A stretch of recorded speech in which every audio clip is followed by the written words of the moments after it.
Friends చూస్తున్నారు కదా, ఈ వేలో నుంచి అలా వెళ్తున్నాం. చాలా దూరం ఉంది. సో మధ్యలో పెద్ద పెద్దవి పుట్టలు ఇలాంటివన్నీ కనిపిస్తున్నాయి. సో మీకు అవన్నీ కూడా నేను ఈరోజు వీడియోలో చూపిస్తాను. చూడండి. అగో మీకు కనిపిస్తుంది కదా, అగో చూడండి, మీకు దగ్గరలో గుడి కనిపిస్తుంది. సో మేము చాలా దూరం నడిచి వచ్చాం. సో దానివల్ల మీ దగ్గర అదే తక్కువ టైంలో రావడం జరిగింది.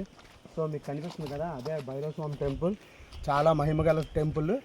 ఎవరైనా వచ్చారంటే దర్శనం చేసుకుంటూ అమావాస్య టైంలో, పౌర్ణమి టైంలో చాలా ఎక్కువ మంది భక్తులు ఇక్కడ రావడం జరుగుతుంది. సో అదే మీరు చూస్తున్న టెంపుల్ ఏదైతే ఉందో అదే భైరవ స్వామి టెంపుల్. రండి, ఇంకెందుకు మనం విజిట్ చేద్దాం, స్వామివారిని ఒకసారి దర్శనం చేసుకొని వద్దాం. ఓకేనా? కామన్, రండి వెళ్దాం. చుట్టూ కొండల ప్రదేశంలో చాలా చక్కటి వాతావరణంగా ఉంది. అదే భైరవ స్వామి టెంపుల్. సో ఇప్పుడు విజిట్ చేద్దాం.